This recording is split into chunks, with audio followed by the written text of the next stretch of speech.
Lini depan yang produktif tidak ada artinya apabila lini pertahanan sebuah tim rapuh. Selain menjadi gudang striker-striker papan atas, Atletico Madrid juga dikenal pandai dalam mencari penjaga gawang potensial. Pos penjaga gawang Atletico Madrid juga kerap diisi oleh nama-nama berkualitas dan kelas wahid, seperti Leo Franco yang didatangkan dari Mallorca secara cuma-cuma. Setelah Leo Franco, Atletico tidak pernah kehabisan kiper hebat. Lantas, apa yang membuat Atletico Madrid tidak pernah kehabisan stok kiper hebat?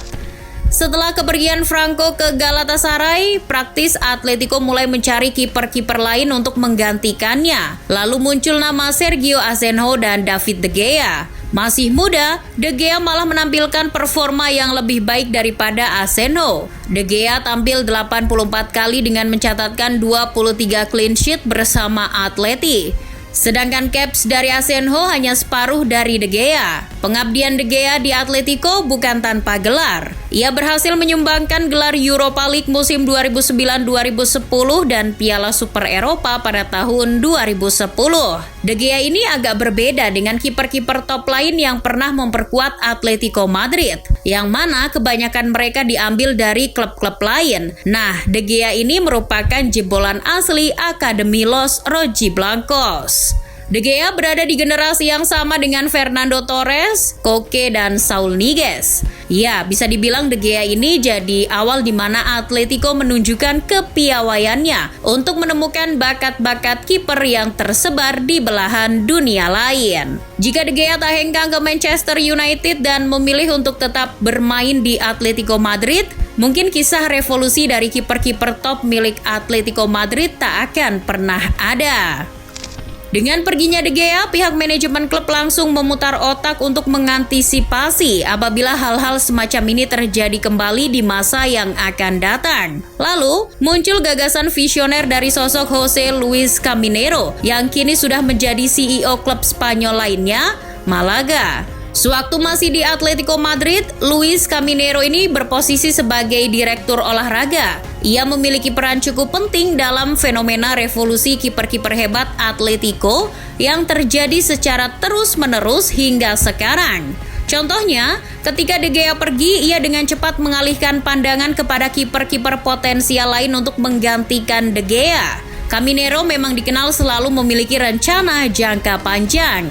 Akhirnya, Caminero bekerja sama dengan tim scouting yang tersebar di berbagai negara untuk mencari bakat-bakat terbaik sepak bola, khususnya penjaga gawang, karena posisi tersebut sedang dibutuhkan. Akhirnya muncul nama kiper muda milik Chelsea, Thibaut Courtois. Kiper Belgia ini sulit mendapat tempat di skuad utama The Blues karena masih ada Peter Cech. Dan lagi-lagi, Atletico mendatangkan Courtois tanpa mengeluarkan sepeser pun biaya peminjaman. Courtois dipinjam selama 3 musim dan membantu Atletico Madrid meraih banyak gelar seperti Europa League 2011-2012, Piala Super Eropa tahun 2012, Copa del Rey musim 2012-2013, dan trofi Liga Spanyol musim 2013-2014. Sebenarnya, Courtois nyaris mempersembahkan trofi Liga Champions untuk Atletico Madrid jika ia tak kebobolan oleh gol sundulan Sergio Ramos di final Liga Champions musim 2013-2014. Selama berseragam Atletico, Courtois berhasil mencatatkan 76 clean sheet dari 154 pertandingan. Terlebih dari 154 pertandingan itu, Courtois hanya kebobolan 125 gol saja. Saat kontrak pinjaman Courtois habis, Atletico Madrid mendatangkan 2 kiper sekaligus. Salah satunya adalah veteran Getafe Miguel Angel Moya dengan biaya hanya 3 juta euro pada awal musim 2014-2015. Nama lain adalah Jan Oblak. Atletico memutuskan untuk membeli Jan Oblak dari Benfica dengan biaya sekitar 16 juta euro. Kenapa 2? Ya, inilah metode rahasia yang dipakai oleh Pablo Verseone selaku pelatih kiper Atletico Madrid. Jika Caminero dan tim scouting bertugas untuk mencari bakat-bakat kiper baru, Verseone berperan penting dalam pengembangan kemampuan sang kiper secara teknik di setiap sesi latihan klub.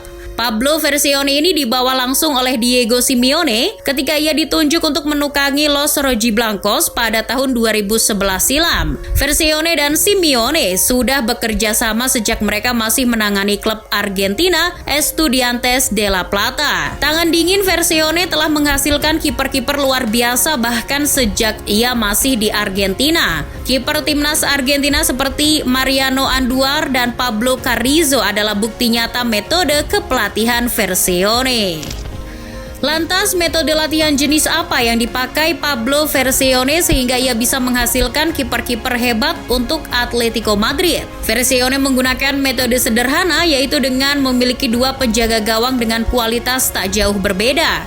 Bahkan bisa dibilang, Atletico Madrid adalah pionir dalam adanya dua penjaga gawang kelas dunia dalam satu tim. Metode ini sudah dipakai Atletico Madrid sejak akhir 2011, setidaknya punya dua kiper dengan kualitas yang nyaris setara. Bahkan di awal kedatangan Simeone dan Vercione, Atleti punya 4 kiper dengan kualitas serupa, yakni Joel Robles, Sergio Aceno, De Gea, dan Roberto. Jadi ketika De Gea pergi ke Old Trafford, Atleti mendatangkan Thibaut Courtois untuk menjadi pesaing bagi Sergio Aceno. Banyak yang berpikir bahwa Vercione ini gila, karena jika menghadirkan dua kiper sekaligus, persaingan ini akan merugikan salah satu dari mereka. Nah, disinilah Vercione menunjukkan perannya. Ia menjaga iklim persaingan pos penjaga gawang agar tetap positif. Ia memberi masing-masing kiper Atletico porsi dan kesempatan bertanding yang berbeda. Misalnya, Courtois bermain untuk Atletico di La Liga dan Liga Champions. Sedangkan Sergio Aceno akan tampil di Copa del Rey dan beberapa match La Liga. Cara ini akan menjaga iklim persaingan kiper tetap positif, sekaligus menjaga performa keduanya. Metode ini terus dipakai hingga era Moya dan Oblak. Mereka secara rutin bergantian mengisi pos kiper Atletico Madrid. Karena Moya lebih senior, tentu ia akan diberikan jatah bermain lebih banyak dari Oblak. Hal ini juga dapat memberikan waktu lebih banyak kepada Oblak untuk mempersiapkan diri. Dan benar saja,